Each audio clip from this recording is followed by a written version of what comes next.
empezar de una vez hablando de eso. La paciente embarazada se quiere hablar de bienestar del feto. El bienestar fetal incluye bienestar del feto y buen funcionamiento de la placenta. La placenta es el pulmón y es el sitio de nutrición del feto. Ellos se oxigena y por ahí reciben toda la energía. Entonces, después de bienestar fetal, digamos que en general nos interesa, y a todas gestantes le interesa, que nosotros le garanticemos en el control prenatal que su feto venga bien anatómicamente. Entonces, una evaluación anatómica, una evaluación funcional, tiene que ver con la funcionalidad, pues cómo funciona la unidad feto-placentaria. Y hay otras pruebas adicionales de las cuales algunas ya las mencioné ayer. Eso es en general lo que vamos a hacer hoy. La evaluación anatómica, obviamente, va por ecografía. Ya hemos hablado que en ecografía tenemos la ecografía temprana, que hemos dicho alrededor de la semana 8, lo ideal, antes si hay un factor de riesgo. La ecografía de tamizaje genético, que es la de semana 13, 11 a 14, y que no solamente es tamizaje genético, ya hemos dicho que me da otras cosas. La de detalle anatómico, tiene semana 20 a 24, promedio 22. Entonces ahí ya tenemos bastante, si actualmente hemos hecho esto, ya tenemos mucho para esta evaluación anatómica del feto. Luego tenemos ecografía de seguimiento más adelante, que ya es para ver sobre todo crecimiento fetal y cantidad de microbiótico, que es la de semana 32 a 34, que es la que se debe hacer a todas las embarazadas, y luego al final, de semana 38 y 40. Ese es más o menos el seguimiento anatómico en las ecografías, ¿no? Esto lo debemos hacer a todas las pacientes, independientemente de cómo hay el embarazo. Ya las pacientes que tienen patología, pues de acuerdo a la patología se van repitiendo más frecuentemente las ecografías. Pero esto tiene que quedarse clarito. Como le digo, esto no está en el plan del Ministerio de Salud, pero desde la academia lo estamos promocionando. Debe tener una ecografía temprana a todas las pacientes, idealmente. Esta sí está, esta también, esta no está. Y también desde la academia estamos diciendo, es bueno saber al final, porque hay niños que hacen gestación de crecimiento tardío, y entonces los niños van a ir a un trabajo de parto, es como una prueba de estrés, y necesitamos saber exactamente cómo están. Entonces, eso es como la evaluación funcional de cómo funciona la placenta y la reserva fetal. Pues básicamente tenemos tres pruebas: el monitoreo fetal electrónico, el monitoreo fetal que vamos a ver ahora, el perfil biofísico fetal, que es muy parecido a este, la diferencia es que aquí mira el líquido amniótico por ecografía, y el Doppler, cómo están las resistencias en los vasos, tanto de las arterias uterinas como en los vasos fetales, y eso nos indica cómo está la circulación del feto. Estos son desde el punto de vista funcional. Y hay otras pruebas de bienestar fetal, como por ejemplo, ayer por ejemplo hablaba de esto todavía pronto lo van a ver en algunos sitios, cada vez se usa menos, son los marcadores bioquímicos para sospechar cromosopatías. La papa, porque es pérdida asociada al embarazo, y la beta libre. Pero en la medida que aparece ADN fetal en sangre materna, pues va perdiendo un poquito de auge, otras cosas que son mediciones indirectas. Entonces, pero van a encontrar en algún sitio todavía que las mencionan como parte del tamizaje para problemas genéticos. Esta sí es muy importante en pacientes que tienen riesgo de preeclampsia, la hemos visto ayer, la relación entre el factor placentario y el factor soluble, la citolosina. El ADN fetal libre ya lo mencionamos. La biopsia de vellosidades que vimos ayer, que se hace alrededor de la semana 13 o 12, según la ecografía, el resultado de la ecografía de tamizaje de esa época, que de acuerdo a las condiciones, digamos, que tenga cada, los recursos que tenga cada institución en cada nivel, pues se hará o una ADN fetal libre o una biopsia de vellosidades cordiales si hay quien la tome, o en el último caso una miocentesis que es más tardía, pero que sería el único recurso que queda, que se puede en semana 16, con resultado por ahí en semana 19. Ok, entonces vamos a hablar un poquito sobre todas esas pruebas de ecografía y de función. Esto ya lo habíamos dicho, se lo insisto nuevamente: la primera ecografía, las ventajas que nos da, que es fijar la edad gestacional, verificar la vitalidad, que esté vivo, descartar abortos retenidos. Bueno, aparte de eso, nos da la localización, que sí está dentro del útero del embarazo, porque no es un ectópico. Identificar y clasificar los embarazos múltiples. Este, por ejemplo, es una onda lambda, ¿sabe qué grueso? Este es una bicorial biamniótico. Y diagnosticar los abortos tempranos, que ya les había dicho, tú puedes no tener sangrado y ya tener una pérdida. En esa ecografía pues vamos a descartar esas cosas. Ya habíamos hablado de eso. La de tamizaje genético, que se llamaba antes genético, hoy es ecografía de tamizaje general, porque no es solamente genético. Ayer hablamos que el tamizaje es genético, nos ayuda a fijar edad estacional cuando uno tiene otra ecografía previa y esta es la primera, pues entonces nos precisa edad estacional, un rango de error de unos 5 días. Cervicometría para riesgo de abortos, diagnosticar incompetencia cervical, aborto de segundo trimestre, parto prematuro, ruptura prematura de membranas. Y el Doppler de arterias uterinas para predicción de preeclampsia y fetos con restricción de crecimiento, sobre todo inicio temprano. Entonces todo eso nos hace esta ecografía de tamizaje. Y ya dentro de lo que es la parte genética, que tiene que ver con la charla de hoy, pues hablábamos ayer de que había marcadores indirectos de alteraciones cromosómicas o de patología fetal, como la translucencia nuclear, que aquí está pintadita, que se toma, que decíamos que era por ahí entre 2.5 y 3 milímetros, dependiendo de la estacional, pero más temprano es más pequeñito, digamos, el rango de normalidad. El Doppler del ducto venoso, debe ser anterógrado, debe ser positivo. Si está en reverso, si está invertido, nos significa que puede haber o una cardiopatía o una cromosopatía. Entonces, es un marcador indirecto, no nos dice cuál, pero nos alerta. Regularización tricuspidea, etcétera, lo mismo. El ángulo maxilofacial, que básicamente se altera especialmente en el síndrome de Down. La presencia de hueso nasal, que también va para Down, presencia o ausencia, a esa edad ya debe ser hueso nasal. Y ya otras alteraciones diferentes que pueden encontrarse, que son características de algunas trisomías, como el higroma quístico, el ciclopismo, el onfalocele, a veces puede haber ectasias pilocaliciales que te vean a sospechar algo. Puede haber cardiopatías complejas, CIB, transposición de grandes vasos, distintas cosas que pueden ver a ese nivel, u otras malformaciones, que este tiene 7 dedos, o bueno, que el huesito de aquí más corto que el otro, no sé. En fin.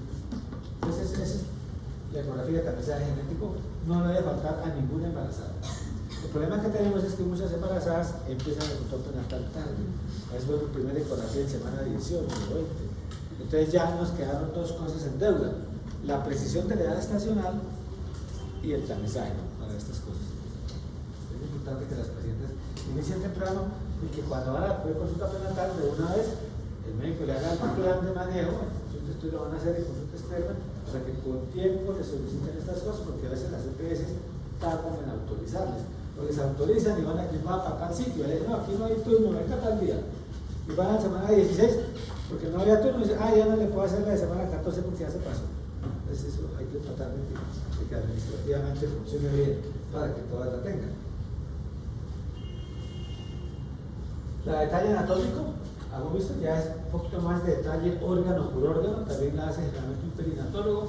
Hay un que otro radiólogo que es muy, digamos, donde se capacita más, básicamente en los congresos de perinatología o en cursos de perinatología, y algunos radiólogos asisten a ellos y se capacitan, pero la mayoría de pronto no tienen la misma preparación que un perinatólogo que después de haber hecho ginecología hace medicina materno-natal 2 años haciendo ecografía y otras cosas.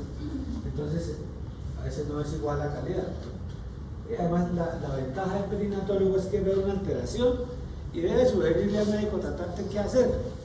El radiólogo de pronto describe la alteración nada más, ¿no? Entonces para uno es más apoyo que sea un perinatólogo que haga estas ecografías de detalle y de tamizaje a que las haga un radiólogo por las sugerencias que nos pueden dar. Entonces ahí se ve la anatomía fetal, órgano por órgano, miran todos los órganos del cerebro, la columna que esté íntegra, el corazón, sus 4 cavidades, etcétera, sus válvulas, etcétera. Van a medir los huesos largos, van a mirar los dedos de las manos, de los pies, que esté completo, que no le falte, no le sobre, etcétera. Y hay marcadores indirectos de segundo trimestre que son un poquito de menos peso que los del primer trimestre, como el pliegue nucal, que es distinto de la translucencia nucal, el intestino hiperecogénico, el hiperterrorismo, etc. Hay distintos signos que ellos llaman marcadores de segundo trimestre, marcadores indirectos de que puede haber algún problema. No siempre son, a veces sale un marcador de estos, le hacen seguimiento y después desaparece y no era nada. Pero puede ser algo. Entonces ya eso precisamente ahí nos dice el perinatólogo que hace la ecografía porque no orienta. Este hallazgo que encontré, qué peso puede tener y cómo se debe manejar la paciente, cuánto tiempo hay que volverla a ver o qué examen hay que hacerle, ¿no? Y ya en esta semana 22 al 20-24 empezamos a ver, aparte, pues la biometría y el peso fetal estimado. Porque hay unos poquitos casos en que el feto se atrasa de crecimiento desde temprano. Sobre todo cuando la paciente está embarazada y tiene noxas, enfermedades virales que pueden frenar un poco el crecimiento, vemos restricciones de crecimiento que empiezan muy temprano. Y no tienen el mismo significado que las otras. Realmente que hay pruebas de bienestar fetal, el nacimiento son normales, el Doppler, el monitoreo, etc. Ya lo vamos a ver después. Pero desde aquí, digamos, lo que no nos interesaba mucho en la semana 13, que era el peso fetal, aquí ya nos empieza a interesar la curva de crecimiento fetal.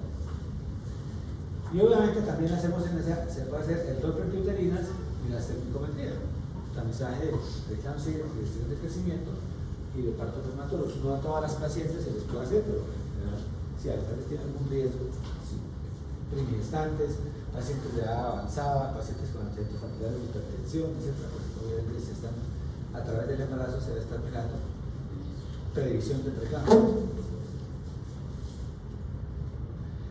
La del tercer trimestre, como les digo, ya es una ecografía que puede hacer cualquier obstetra, cualquier radiólogo que haga ecografía, ya no necesita tanta preparación.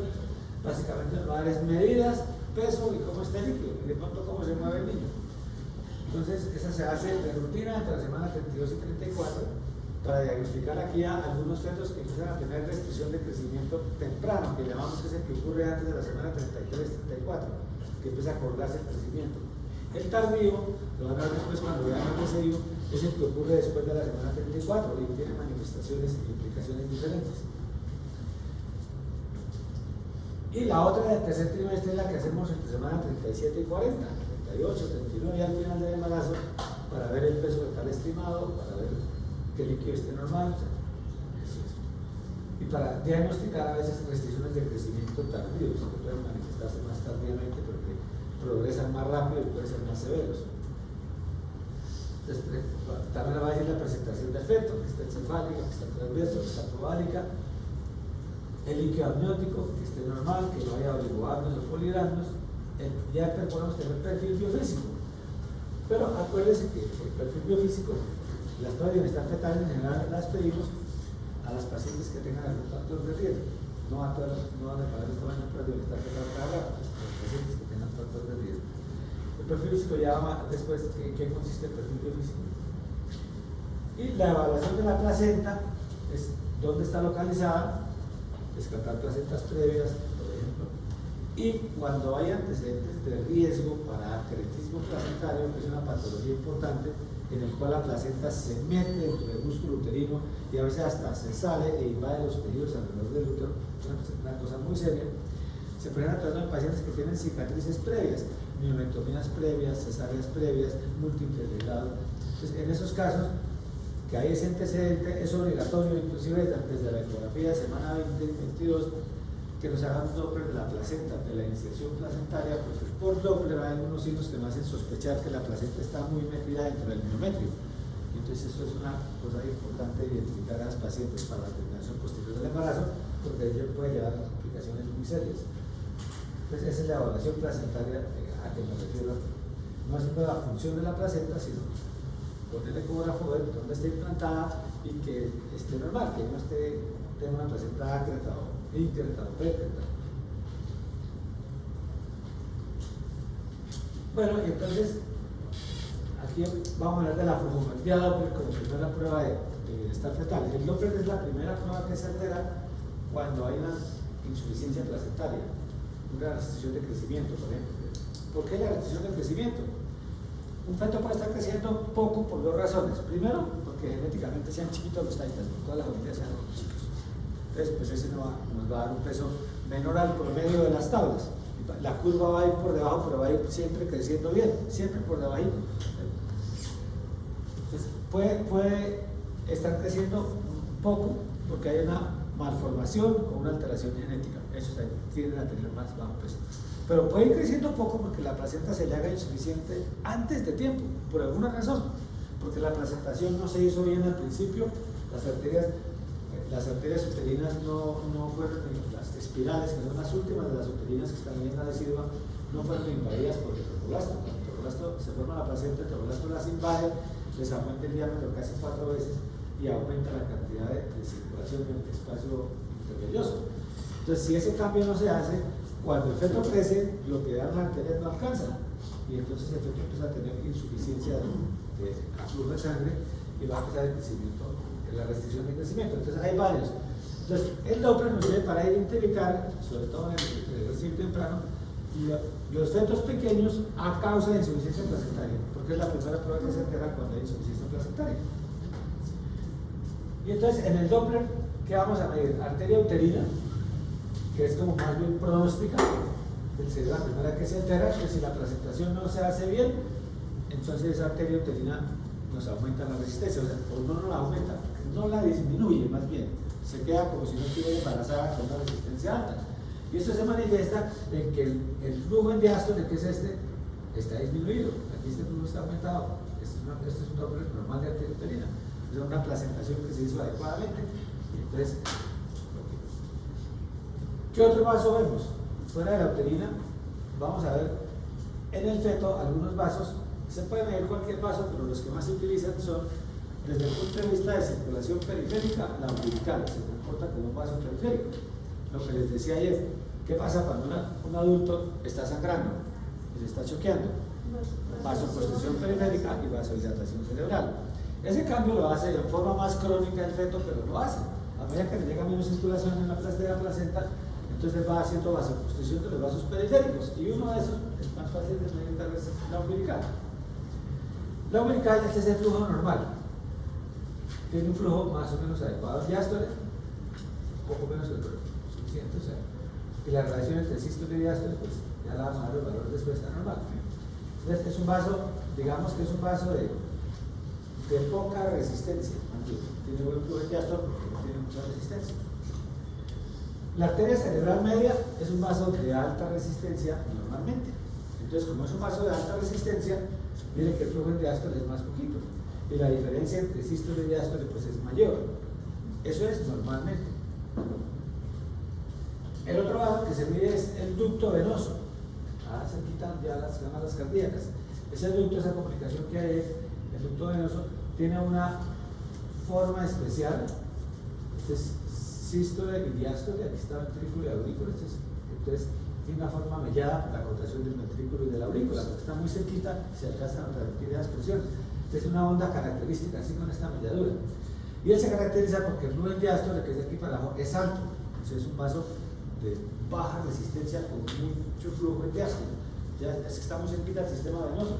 Entonces, por eso es mucho flujo en diástole. Y tenemos la vena umbilical, que es una vena que no tiene casi resistencia. Entonces ahí la sangre casi es continua.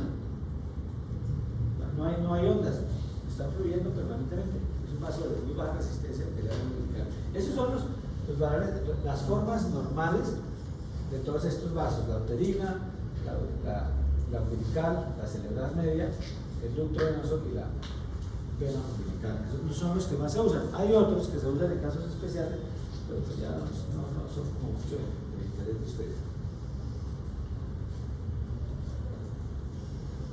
Entonces, lo que les decía, esta es una arteria Doppler arterias uterinas.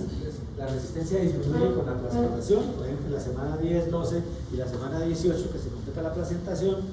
Entonces, el trofoblasto, que donde se está implantando la placenta, invade, prácticamente destruye la pared de las últimas ramas de las uterinas, que son las espirales, y es reemplazado por un tejido vascular nuevo.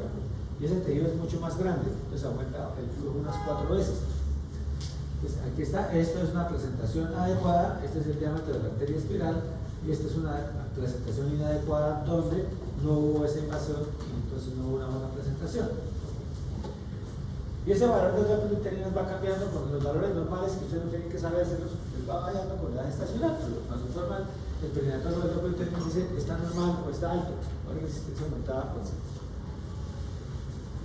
Aquí está, este es un ejemplo, como que lo mostraba anteriormente, mide un flujo adecuado en diástole, es una adecuada, mide esta de acá, es un flujo con mucha resistencia, o sea, el flujo en diástole es mucho menor, y aparece este noche, a veces que es una decisión protodiastólica que después de la semana 20 es patológica y que nos indica que probablemente ese vaso no hizo, o sea, no se remodeló como debía y entonces esto es un factor de predicción de insuficiencia placentaria, de preeclampsia y de restricción de crecimiento. Esa es la cauteria. La arteria umbilical, decíamos que es un vaso arterial, dentro de los arteriales es de los de baja resistencia, que tiene buen flujo en diástole, esta es la forma normal. Entonces, ¿qué pasa con la cuando hay una noxia crónica que va disminuyendo la función de la placenta y el feto va recibiendo menos flujo? O sea, el feto a medida que crece necesita más flujo, mucho más. Entonces, si no se dio ese cambio en las arterias, no va a poder ser suficiente, entonces cada vez se va colgando más porque recibe menos de la sangre en el principio. Entonces, al hacer cambio, pues miren, este es normal, este sería una alteración inicial. ¿Qué ven ustedes? Que disminuyó el flujo en diástole. Se está empezando a contraer ese vaso periférico para echar toda la sangre al cerebro. Entonces, las periféricas se contraen, disminuye el flujo en diástole. Si la noxia sigue, sobre todo en los ejercicios de crecimiento de inicio temprano, si la noxia sigue, se desaparece el flujo en diástole. Es más grave cuando uno tiene un Doppler, así que se ya ausencia de flujo en diástole, porque quiere decir que es mucho más el problema. Y si continúa, lo último que prende es que hace flujo reverso en diástole. Entonces, no solamente no tiene flujo, sino que el flujo va en sentido reverso en la diástole, por la alta resistencia del vaso. Esos son los cambios que ocurren en la arteria umbilical. Desde el patrón normal, disminución del flujo en diástole, ausencia de flujo en diástole y flujo reverso en diástole. Son cosas así. Nosotros aquí los valores normales, pues no lo aprendemos nosotros, pero uno que le muestra una foto del otro, uno debe saber en dónde está. No hay pierde. La cerebral media. La cerebral media, decíamos que es un vaso normalmente de alta resistencia, como está en la prematura inicial. ¿Y qué le pasa cuando se vasodilata? Es un fenómeno compensatorio porque hay una vasoconstricción periférica y vasodilatación central, pues le aumenta el flujo en diástole. Entonces se vuelve como la umbilical, o sea, hay un cambio. La umbilical se hace como la cerebral media y la cerebral media se hace como la umbilical. Eso se llama fenómeno de centralización, cambia el sentido de las ondas, aumenta el flujo en diástole. Eso quiere decir que este está compensando a nivel cerebral una insuficiencia de sangre que no le está llegando a la placenta. Entonces, ese es el cambio en umbilical. Entonces, esto es lo que se llama el fenómeno de centralización de la circulación del feto. Centraliza como el adulto que está sangrando, centraliza para proteger el cerebro por hace vasoconstricción periférica. Entonces, miren, ya que se invirtió. La umbilical, que era la que tenía buen flujo en diástole, se bajó y se vasodilató la cerebral media. Eso se llama fenómeno de centralización. Eso nos indica que ya el feto está adaptándose a una insuficiencia placentaria.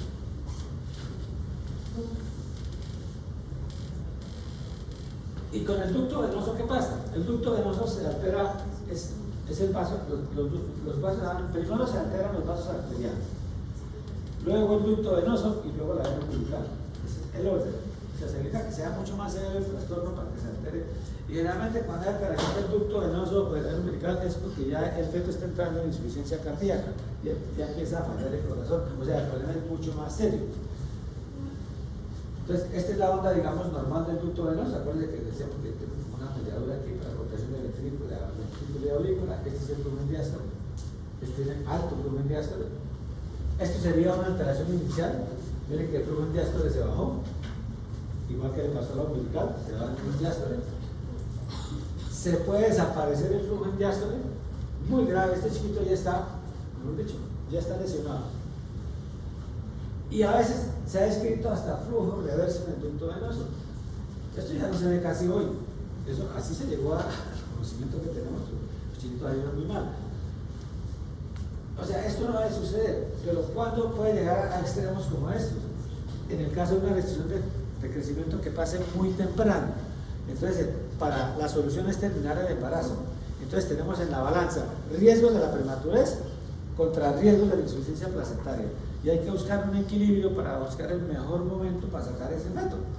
Entonces, por eso cuando empieza muy temprano la restricción de crecimiento podemos llegar a estas alteraciones del Doppler. Si la restricción de crecimiento es tardía, con un poquito de vasodilatación de la media lo sacamos, porque ese fetico ya se salva bien afuera, ¿no? Entonces, pero en la toma de decisiones el Doppler es muy importante por eso, porque tenemos en la balanza por un lado riesgo de la prematurez, por otro lado riesgo de insuficiencia placentaria. Entonces, combinando eso, y obviamente combinado con otras pruebas, ahí sí, como el monitoreo fetal, por ejemplo, sí que podemos decir cuándo un feto se sale. Ahora bien, lo van a ver en la clase que tenga restricción de crecimiento, cada cuánto repiten estas pruebas. Si yo identifico un fetivo que está creciendo un poquito, pues le pido el Doppler. Pido una alteración inicial. Si la alteración es mínima, yo le puedo decir, oiga, Doppler en 15 días. Si la alteración ya es mayor, oiga, es una semana. Y si es más severa y no lo quiero sacar todavía porque está muy prematuro, pues 2 veces por semana y a veces hasta diario le hacen Doppler. Pero es el examen que más sirve para definir la terminación del embarazo de esos feticos con RCI temprano. Como les decía, en el RCI tardía no, porque después de la semana 33 ya la posibilidad de que el niño tenga una morbilidad extrema por prematurez es muy bajita. Entonces cualquier cosa que se me altere, sea una preeclampsia, así sea leve, sea una restricción de crecimiento, así sea con cambios mínimos, ya te teste 4 semanas maduro y le saco, me pones esteroides y saco.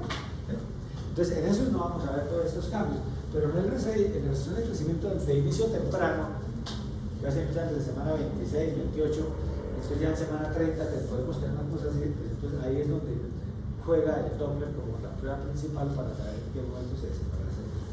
Pero obviamente estos chiquitos están lesionados, ya tienen secuelas, ya se lesionaron. Si llegaron a ir porque se diagnosticó tarde el evento, de repente un con tope natal o algo y accidentalmente se encontró este patrón, pues, o si no, es porque era demasiado prematuro y entonces se dejó llegar hasta una, tratando de disminuir los riesgos de la prematurez. Obviamente eso depende de las unidades de cuidado intensivo que tengamos en cada sitio, a partir de cuándo damos los resultados con los prematuros. Para saber, este chico lo saco o no lo saco todavía. Bueno, entonces Doppler del ducto venoso. Espero que esto sí tiene que memorizarse. Usted que no está en Doppler, tiene que decir cómo está. Y en el parcial van a abrir fotos de Doppler, los esquemas de Doppler, para que ustedes digan, los intérpretes. Esta paciente que tiene tal cosa, viene y tiene esta prueba. ¿Usted qué hace? Es una pregunta. Entonces, esto es bien importante que lo tengan bien clarito. El Doppler umbilical les decía que es un vaso no pulsátil. Cuando hay mucha alteración, la circulación fetal se empieza a hacer pulsátil, como que se va a repetir. Entonces, cuando es pulsátil es patológico. Esto es patológico. Ella no hace una onda continua. Entonces, es el último vaso que se altera. Y obvio, si se altera el umbilical, pues nada más que lleva lo último que se altera es de la umbilical. Cuando se hace el Doppler, generalmente, ¿qué hacen los perinatorios? ¿Qué hacen? Si los vasos arteriales son normales, no le hacen ducto venoso ni le hacen veno umbilical ni nada de eso, porque se supone que están normales, entonces se alteran después. Pero cuando ya está alterada la parte arterial, ahí sí es obligatorio hacer el ducto venoso para mirar en conjunto una evaluación completa.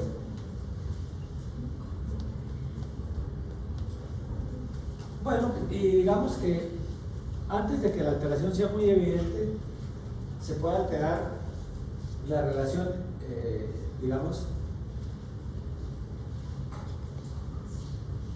para los valores normales de todas esas ondas, a veces son normales o no, existe el índice de pulsatividad y el índice de resistencia, que lo calcula de manera, y hay tablas en los perinatorios, los manejamos, nosotros lo manejamos, mira, la orden ya sabe cómo está, pero ellos sí. El índice de pulsatividad es esto.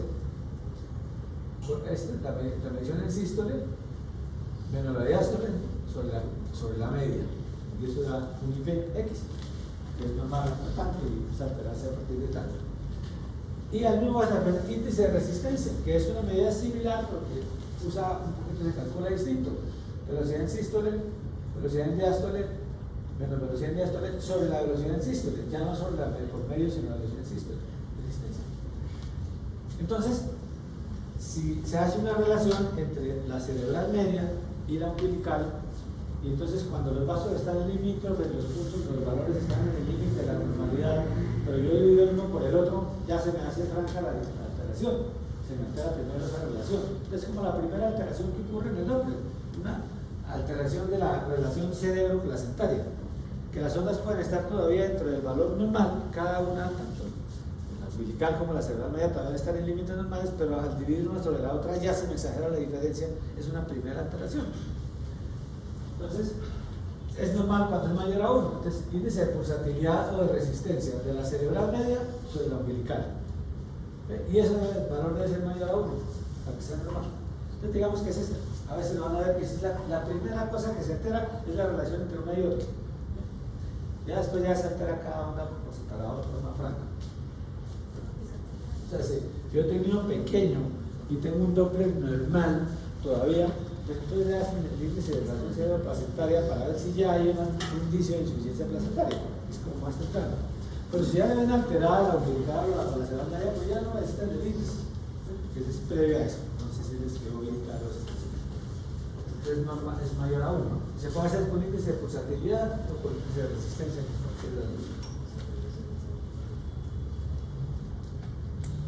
Entonces, resumiéndoles, entonces, ¿cuál es la alteración inicial del Doppler? Perdón. Alteración inicial del Doppler. Entonces, fíjate, entonces es un fenómeno de centralización. Disminuye el flujo en la cerebral media, digo en la umbilical, y aumenta en la cerebral media, pasa en la región central. Ese es el estadio inicial. Y en la uterina, pues sí vamos a tener, esa se altera primero, esa es la causa, no se hizo una presentación, entonces vamos a tener un aumento de la resistencia umbilical media. Y el ducto venoso va a estar normal, porque todavía no se afecta. Entonces ese sería el estado inicial de alteración del Doppler inicial. Antes de este tendríamos una relación cerebro-placentaria alterada, la relación con ondas todavía dentro del rango normal, por eso de aquí no tiene duda, hay que hacer que se incluyó o no se incluyó porque está en el límite. Pero ya el punto ya onda por onda, pues esta sería la etapa inicial, ¿no? Alteración de la uterina y alteración y fenómeno de centralización. Cuando la alteración es mayor, entonces ya, ¿qué nos aparece? Entonces nos aparece aquí la ausencia de flujo en diástole umbilical. Entonces ya yo diga, esto siempre ya está como muy seria la cosa. Y sigue vasodilatada la cerebral media y se nos puede empezar a alterar el ducto venoso. Ese sería como un estadio 2. Todavía no tan extremo, pero ya de más gravedad. Entonces, lo que le digo, dependiendo de la edad estacional, yo sé cuándo terminar ese embarazo. Obviamente, un niñito que tiene más de 30 semanas, yo no voy a necesitar una alteración de estas. Yo con la primera alteración lo saco. Pongo esteroides y lo saco a las 48 o 32 horas. Entonces, esteroides acelerar un poquito la maduración pulmonar, que es una de las medidas que se ha demostrado que es muy efectiva para mejorar el seguimiento de los fetos. Entonces, yo lo vas a embarazar, si no tengo una urgencia crítica, le pongo 2 esquemas de betametazonas, 12 miligramos cada 24 horas y unas 48-72 horas después que se embaraza. Y eso le mejora el pronóstico al niño, porque le mejora el funcionamiento respiratorio. Entonces, la estacional es por eso, ¿no? Es importante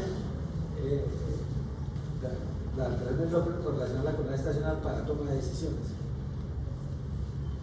Y esta es la alteración más severa del Doppler, donde no quisiéramos llegar, que de pronto nos toca llegar en algún fetico con una prematurez muy extrema para evitar el riesgo de la prematurez, o porque se hizo el diagnóstico tarde, ¿no? Entonces, flujo reverso en la umbilical. La cerebral media puede seguir vasodilatada o inclusive puede perder la capacidad de vasodilatarse y volver al valor normal. Entonces, lo más grave que podemos tener es esto invertido y esto normal, porque quiere decir que ya no está compensando, perdió la capacidad de compensar.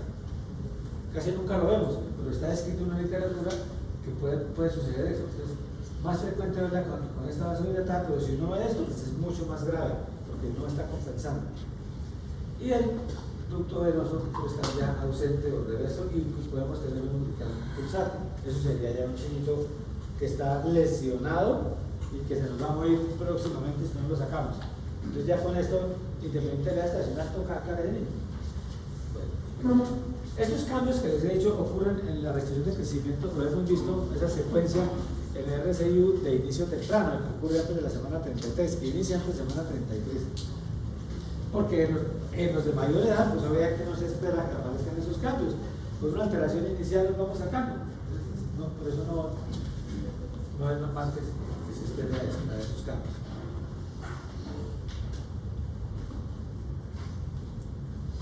Bueno, hay otro, se lo menciono aquí ya, otra utilidad de la arteria cerebral media, que es para diagnosticar grado de anemia fetal. Es otra cosa diferente, ya no es funcionamiento de placenta. ¿En qué caso nos sirve? La RH negativa que se sensibilizó, que el CUMS indirecto está positivo y queremos saber si ese fetico está anémico ya, para poner una transfusión intrauterina o para sacarlo según la edad estacional. Entonces necesitamos algo que nos diga qué tanta anemia tiene. Y resulta que encontraron que el Doppler cerebral media correlaciona muy bien con los niveles de hemoglobina del feto. Entonces aquí está este ejemplo, ahí no se mira el diástole, sino que quiere decir entonces el pico sistólico, la velocidad sistólica máxima, que tienen en cuenta ahí. Digamos que esta es la media del normal. En una población normal, pues hay, ¿saben que valores normales pues tienen sus extremos, ¿no? Percentil 95, hasta ahí es normal, yo ya pensaba que eso es muy alto, percentil 5, esos son los valores normales.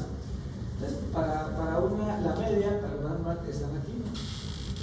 Aquí está el nivel de hemoglobina, para estos valores. Este es el percentil 95, este es el percentil 5. Fíjate que el feto va aumentando la hemoglobina a medida que avanza la edad estacional, va aumentando la hemoglobina. Y esto sería ya una alteración. Miren que si esta es la mínima, esto ya está bien alterado, es una anemia leve a moderada y esto es una anemia más severa. De acuerdo a la edad estacional va el valor, porque como va a cambiar la hemoglobina, pero hay una correlación muy estrecha entre los múltiplos de la media, del Doppler de la cerebral media y el nivel de hemoglobina. Entonces se puede predecir por el Doppler, este fetico tiene 8 de hemoglobina, o tiene 7, o tiene tanto, y para la estacional que tiene eso es muy importante, hay que hacer algo. O lo sacamos, si ya se puede sacar y está maduro, o lo hacemos una transfusión intrauterina. ¿Qué nos da anemia? La inmunización RH y algunas enfermedades virales, como los parvovirus, nos pueden dar a veces anemia fetal. Ese es otro uso que tiene el Doppler, ya no para insuficiencia placentaria, sino para evaluar anemia fetal, otra cosa diferente, pero existe. Bueno, hablamos de Doppler y entonces creo que les habrá quedado clarito cómo es el Doppler, ¿no? Y que es la primera prueba que se altera en insuficiencia placentaria. Entonces, cuando lo pedimos, un fetico que está creciendo por debajo del percentil, que el feto está pequeño, el que será pequeño porque es genético, será pequeño porque es que los está entrando muy chiquitos, o será pequeño porque la placenta no está funcionando. Ahí es la indicación que hacer el Doppler en ese momento, y de acuerdo al resultado hace un seguimiento, y de acuerdo al resultado va a saber en qué momento tiene que terminar de separarse. Monitoreo fetal. El monitoreo fetal, estamos en el otro extremo, la última prueba que se altera. Por eso digo que si no hay que pedir eso a los embarazos normales, a los embarazos que vayan para acá le pedimos monitoreo. Lo pedimos en el trabajo de parto, ya como parte de la vigilancia del feto en el trabajo de parto, pero en el prenatal no tiene sentido que tenga un embarazo normal. Es que tiene alto riesgo porque tiene una cesárea previa, entonces hágale monitoreo de semana 36, ya se está creciendo bien. ¿Para qué? Si ya interpretaste mal, podemos sacar una perspectiva.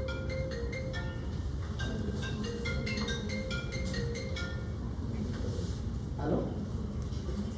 ¿Aló? ¿Sí? Sí, por favor, por favor.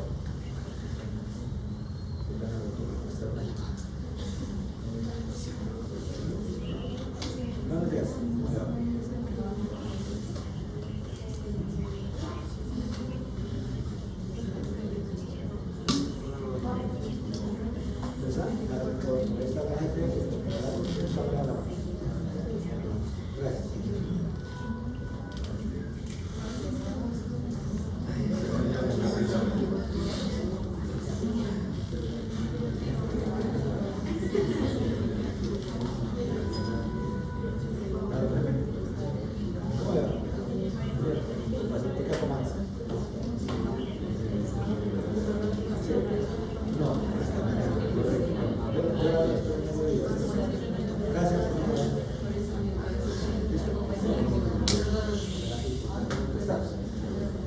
Hablamos de monitoreo fetal y decíamos que era la última prueba que se alteraba, sobre todo el monitoreo sin estrés, que es el cuando no tiene contracciones que le hace el punto prenatal, es que no se le hace a todo el mundo.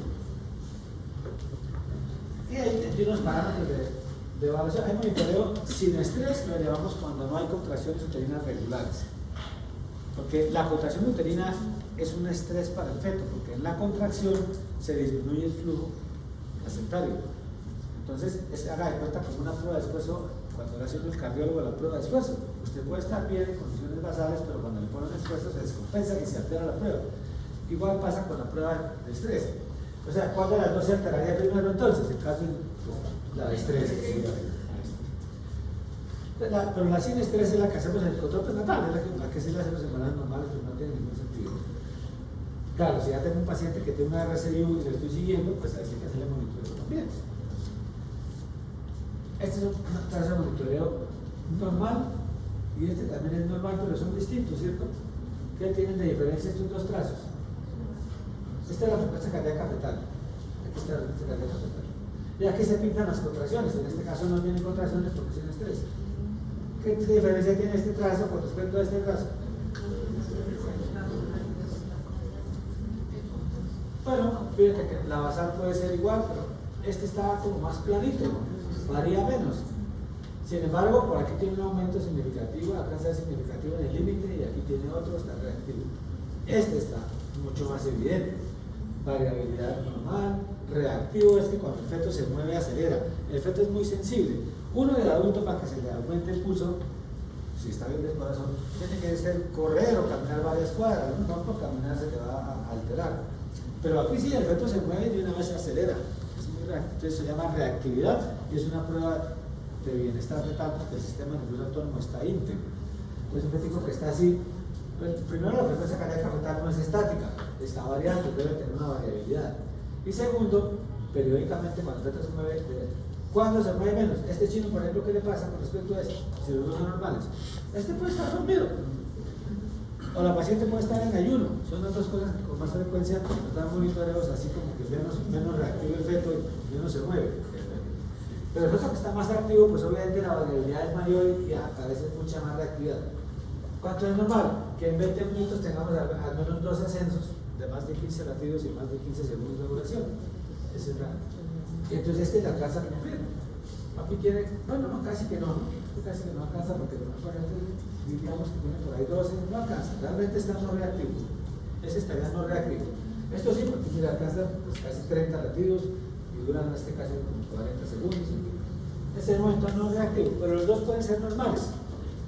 Este puede ser un feto en ayuno o en sueño fetal. Y este es un feto activo, que no está en ayuno. Aquí tenemos otro, normal. Bueno, aquí tenemos algo. La otra normalidad es que no debe haber desaceleraciones, hacia abajo no. Aquí nos aparece una pequeñita, una onda larga. Esto, aquí hay una melladurita. Esto probablemente tiene una forma como una compresión transitoria del cordón. Ya vamos a ver más adelante eso. Este es el monitoreo con estrés. El monitoreo con estrés ya no nos quedamos tanto en la variabilidad y la reactividad, sino en que no tenga desaceleraciones con la contracción, porque eso es lo patológico. Cuando viene la contracción, si el flujo disminuye y ese efectivo tiene poca reserva, porque su placenta no está funcionando muy bien, cuando le exigimos y se contrae el útero y se disminuye el flujo, él hace una desaceleración y la hace tardíamente. Después de la contracción nos desacelera. Esta no es esa, porque esta es casi con la contracción, esta es más como la compresión de cordón. Esta sería una prueba con estrés normal, porque no tiene desaceleraciones tardías. O sea, las aceleraciones que ocurran después de la contracción no tiene. Es una prueba de estrés normal, este monitoreo con estrés, normal estos monitoreos sin estrés, este probablemente en ayuno o en sueño, y este es muy activo. Eso como introducción y vamos a ver un poquito más en detalle ahora. Entonces, monitoreo sin estrés, decíamos la última prueba que se altera la insuficiencia placentaria, no es para pedirse a todas las embarazadas en tal. Si lo hacemos en trabajo de parto, en trabajo de parto se hace un monitoreo para dar un documento en la historia de que estamos vigilando los dos pacientes, el feto y la mamá. Eso es importante desde el punto de vista legal también. Y porque se nos puede haber pasado una restricción de crecimiento o alguna otra cosa y se nos va a manifestar un RCI tardío, por eso se nos puede manifestar en el monitoreo al final, porque el feto no tolera bien el trabajo de parto. ¿Qué tenemos en cuenta esto para que sea normal el monitoreo sin estrés? Que la basal esté entre 110 y 160 latidos por minuto. Probablemente mientras más activo esté el feto, está un poquito más alta la basal. Cuando se mueve muchísimo, inclusive vemos casi que taquicardia en 160, pues que está moviendo mucho el feto. Pero normalmente 110 a 160 es lo normal. Variabilidad, que es esto que está aquí entre un ascenso y otro, es una variabilidad que está entre 5 y 15 latidos por minuto. Eso la veo así a ojo, igual que el otro lo veo uno a ojo, igual el monitoreo uno lo ve a ojo, sin necesidad de contar los latidos, pero está escrito que sea este rango. Y la reactividad, que sea 2 o más ascensos en 15 minutos, en 20 minutos, de 15 latidos, de más de 15 o más, y 15 o más segundos de duración en 20 minutos. Casi todos los monitoreos duran 20 minutos, los equipos están programados para que el papel pare a los 20 minutos. Si hay duda, pues se repite, o se le da que se haga más largo. Entonces aquí tenemos, por ejemplo, este otro tiene 1, 2, 3, 4, 5, 6. Está más que sobrado. Variabilidad, pues normal, y no tiene desaceleraciones. Entonces ese monitoreo así que tiene esas características se llama monitoreo categoría 1. Categoría 1 es que está perfectamente normal. A nadie le queda duda de que ese monitoreo es normal. Es categoría 1. Me voy a volver de pronto para el nombre.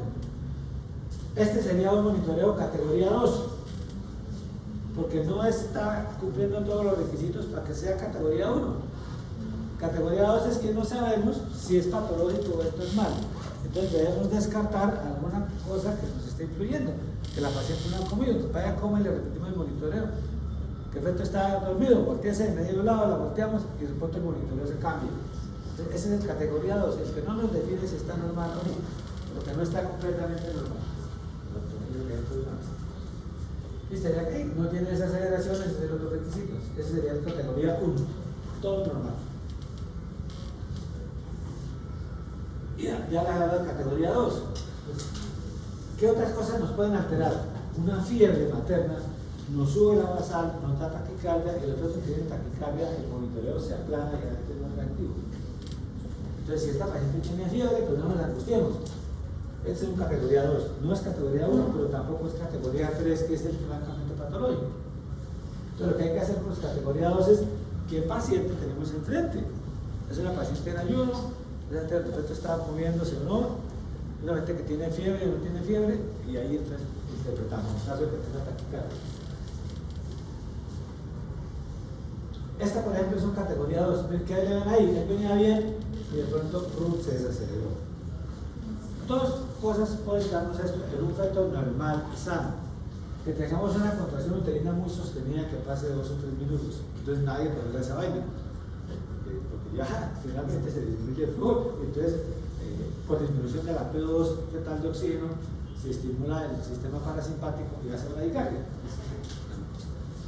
Esa es una. Pero la otra es muy importante: los monitoreos, sobre todo en embarazos ya cerca al término, con úteros grandes, no se deben hacer con la posición acostada a la paciente, posición supina, porque el útero comprime la vena cava, y al comprimir la vena cava disminuye el flujo sanguíneo que viene de abajo y la paciente entra en bajo gasto cardíaco, la paciente, y uno ve, se marean, y el primero que siente el efecto es el feto, porque así como se le va a hacer el gasto cardíaco a la mamá, pues la placenta va a dar menos gasto también.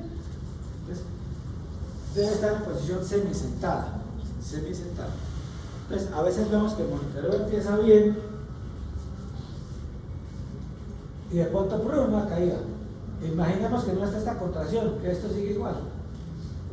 Y entonces decimos a la gente, oiga, voltease en medio de lado, o le subimos la cabecera y hacemos el monitoreo y obtenemos esto después. ¿Qué quiere decir? Que eso se llama fenómeno Poseidon. Poseidon era un pensador uruguayo que fue el primero que escribió eso para los años 70, 80. Entonces, este tipo simplemente.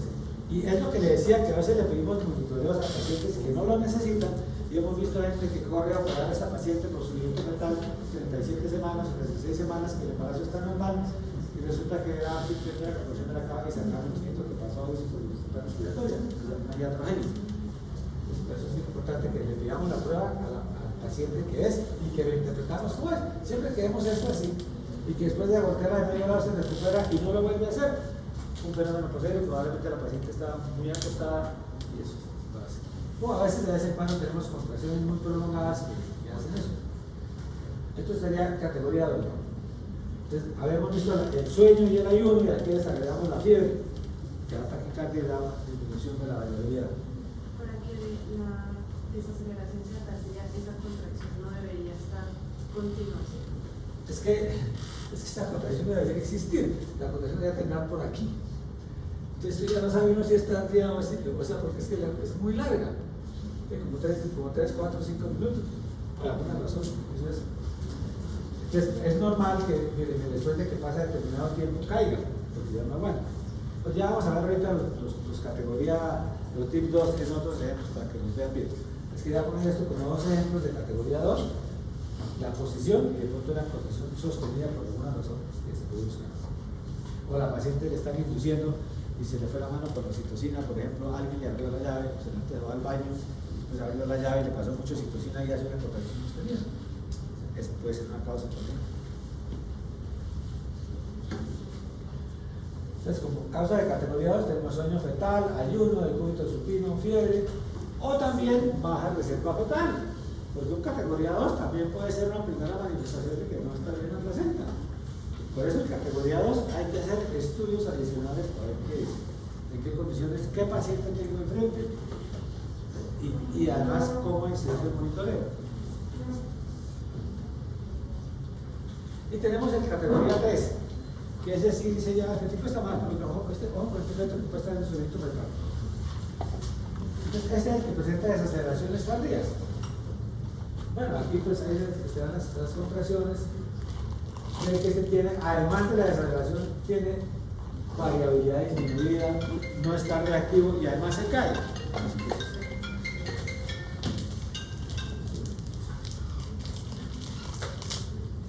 Entonces vamos a ver unos ejemplos de categoría 3 entonces. En un monitoreo sin estrés, por ejemplo, sería una categoría 3. En el sin estrés, que no tenga contracciones, específico que de pronto tiene variabilidad disminuida, no está reactivo y cuando el chino se mueve, en vez de acelerar hace una caída. Eso es categoría 3. Eso no debería hacerlo. Eso podría ser categoría en el monitoreo sin estrés. Y en el con estrés es que haga desaceleraciones tardías después de la contracción. Vamos a ver cómo se hace. Aquí la tenemos. Entonces, este, por ejemplo, es un categoría 1. Bueno, es que no les he hablado todavía de otra cosa. Bueno, aquí tenemos un categoría 1. Digo sí, el monitoreo con estrés tiene contracciones, pero mire, no hay ninguna desaceleración. La variabilidad está normal, puede estar hasta reactivo, aquí hay un ascenso. Y hay unos que nos pueden dar en el trabajo de parto, sobre todo cuando, vamos con eso, ¿no? La desaceleración tardía por hipoxia, pues es por hipoxia, se estimula el vago por hipoxia fetal. Viene la contracción, se le disminuye el flujo sanguíneo, entonces el riñón se baja la concentración de oxígeno y se estimula el vago y hace la desaceleración. Pero hay otra causa de desaceleración que es compresión de la cabeza. Si nosotros le comprimimos la cabeza, estimulamos el vago y hace desaceleración, y eso es normal. Entonces, en el trabajo de parto, cuando la paciente está en trabajo de parto avanzado y tiene membranas rotas, la compresión contra la pelvis nos puede dar monitoreos con desaceleraciones que no son tardías, son en imagen en el espejo de la contracción. Máxima intensidad de la contracción, máxima caída. Y es lo que estamos viendo aquí. Tenemos la contracción y mire, esto cae exactamente la máxima caída con la máxima contracción y se repite. Esa es una categoría 1. Es un platico que está respondiendo como debe ser a una compresión de la cabeza. Ese es diferente. Y este aquí también puede ser, aquí lo tenemos, miren, coincide. Categoría 1. Todos 3 son categoría 1. Uno tiene los unos sin aceleraciones, otro con aceleraciones tempranas por compresión de la cabeza. Obviamente, si yo tengo una desaceleración así en este y la paciente no está entrada aparte, pues ojo, puede tener un cordón que se esté apretando, por ejemplo, puede ser un variable, ya vamos a ver eso. Pero el trabajo parto, sobre todo cuando ya apretaciones encajadas y membranas rotas, pues esto es lo que normalmente puede presentar efecto. No todos lo presentan, pero si lo presentan, pues es normal. Es normal. Es categoría 1. Esta vez tempranas, otra vez, para insistir otra vez en eso. Mire, explico la contracción. Máxima caída de la contracción, máxima intensidad de la contracción, máxima caída, luego recupera. Tenemos ejemplos, coincide perfectamente, es como una imagen en espejo de la contracción. Eso es la vez temprana tipo 1 por compresión de cabeza, eso es normal. Y ahora sí hablamos de la desaceleración tipo 2, que es la tardía, que es la que se produce por hipoxia fetal. Esa es la que es patológica. Primero aquí está la contracción y después de que está pasando la contracción es que viene la máxima caída. Hay un desfase entre el pico de la contracción y la máxima caída. Eso es la desaceleración tipo 2. Aquí lo vemos, mira donde cae la desaceleración y mira la contracción donde estaba. Está desfasada. Todas las desaceleraciones tipo 2, que son por hipoxia fetal. Entonces esas son las que nos preocupan. Y luego hablamos de un tema un poquito más complejo, desaceleraciones de tipo variable. Se llaman variable porque se pueden presentar antes, durante o después de la contracción y porque la forma puede variar. Ya no es una imagen parecida a la contracción que puede variar. Esto es por compresión de cordón. Son las desaceleraciones tipo variable. Algunas llamamos de aceleraciones tipo 3 o variables. Entonces, usualmente, ¿cómo las vemos? Lo primero que vemos en la compresión de cordón es una onda tipo lambda, que es esta, que se caracteriza por ascenso, caída brusca, recuperación brusca y ascenso final. Eso, miren que la forma no es la misma de las otras que hemos visto, miren que eso es distinto. Es una compresión transitoria del cordón que no le está produciendo hipoxia al feto. Entonces no hace usted, oiga, tener un oligoamnios, tendrá una circular del cordón, o simplemente por ahí una parte del feto que está comprimiendo. El oligoamnios y el circular es que se ven más las saturaciones del cordón. Mire, aquí esta ya es más franca, mire, pero tiene ascenso inicial, caída brusca, a veces esto puede ser mellado como esto, o puede ser como esto, ascenso brusco, eso es cordón. Variable, ¿no? Es un tipo 3. Esta también es variable y fíjate, mira, aquí cayó con la contracción, aquí cayó despuesito, pero es mellada. Y aquí en esta, mira, ascenso inicial, caída, mellada y se recupera. Desde aquí está casi empezando antes de la contracción, aquí está con la contracción, aquí está casi un poquito después, pero la forma nos indica que probablemente es compresión de color, lo que está teniendo la paciente. Aquí mire eso, ascenso, caída brusca, melladura aquí, recuperación rápida. Y aquí un ascenso final. Y aquí hay una onda lambda. Fíjense que esta es diferente grado de esta, pero las dos son compresión de cordón. Más leve esta que esta. Y la compresión de cordón a veces nos puede dar hipoxia. Y cuando nos da hipoxia, nos va cambiando la forma. Entonces, por ejemplo, puede perder el ascenso inicial. Por ejemplo, esta, aquí ya no tuvo ascenso inicial. Esta tenía, aquí ya no tuvo ascenso inicial. Y la otra cosa que puede hacer es que la recuperación se haga más lento, ya no es vertical, sino que se hace lento. Eso quiere decir que probablemente esa compresión de cordón está dando hipoxia. Y finalmente pueden terminar pareciéndose como si fueran tipo dictus, caídas al final. Entonces es una evolución de la compresión de cordón. Es el tipo 3, la compresión de cordón. Eso en cuanto a monitoreo. Monitoreo fetal, que ya vimos algo. Tenemos Doppler, luego monitoreo fetal, nos queda el perfil biofísico. El perfil biofísico fetal, pues hay dos tipos. Cuando empezó a hablarse del perfil biofísico, se hablaba del monitoreo fetal y la ecografía combinadas. Entonces le combinaban cambios de monitoreo, de ecografía con el monitoreo fetal sin estrés. ¿Qué tiene en cuenta el perfil biofísico ecográfico? Hoy se usa solamente el ecográfico, entonces tiene 8, como máximo 8. 4 características que investigan. Si está bien la característica le dan 2 puntos, si está mal le dan 0. Entonces máximo 8 sobre 8. Ustedes investigan movimientos respiratorios fetales, se puede que el feto respira, ahí se ve el modo diafragma que respira. El tono fetal debe ser esa inflexión, si tiene un feto así, pues está mal. Eso es un signo muy tarde, lo último que se altera, sino que muerto, ¿no? Que tenga movimientos fetales, que uno lo vea mover, movimientos fetales activos, esa es otra característica, y que el líquido amniótico esté normal, que no tenga oligoamnios. Eso compone el perfil biofísico fetal. Y algunos le agregan a eso el monitoreo fetal sin estrés, y a ese le dan, si está bien, 2 puntos, y si no, 1 punto. Entonces, si vamos con el monitoreo fetal, pues el máximo sería 10. Si es solamente el ecográfico, como se usa ahora, que se manejan independientemente de las dos pruebas, pues el máximo sería 8 sobre 8. Que digamos que si yo tengo un monitoreo debe ser igual a mayor a 6/8. Es muy frecuente a veces que el chino se demore en respirar y entonces nos dan que no, que tiene 6/8 porque no tiene momentos respiratorios, pues que el radiólogo no se espera. Y a veces el niño puede tardarse 20 minutos más en que puede haber movimiento. Entonces, si es 6/8, si es solamente uno que se ha alterado, se puede considerar normal. Ya 4/8, bueno, ya es francamente alterado. Ahora, también depende qué embarazo es el que me está presentando ese resultado. ¿Es un niño que está creciendo bien? ¿Es un niño que no tiene patologías de preeclampsia ni nada? ¿O es un niño que es un RCIU? Entonces, en ese caso ya le damos más valor a los parámetros alterados. O sea, las pruebas se interpretan con base en qué paciente tengo un reto. Eso es importante también. Bueno, ese es el perfil biofísico y sigamos que si se arregla el monitoreo fetal, pues se considera normal 6/10. Pero digamos que en general los dos muestran integridad del sistema nervioso autónomo fetal, que respire, que se mueva, que tenga buen tono, y lo que le da el perfil, la parte ecográfica diferente es el líquido amniótico, que eso no lo podemos ver en el monitoreo fetal. Esa es la diferencia, ¿verdad? Porque son equivalentes, el monitoreo fetal aquí, o hacer un monitoreo fetal sin estrés, o hacer un perfil físico, es prácticamente investigar lo mismo. Bueno, se complementan un poquito con el dato de líquido amniótico que me da la ecografía y me lo da el otro. Es la única diferencia. Por eso pues que más o menos. Y entonces, como resumen, utilizar la prueba indicada en el momento indicado. No hay que usar de ellas, las tenemos, pero cuando las necesitamos hay que usarlas e interpretarlas bien para tomar decisiones.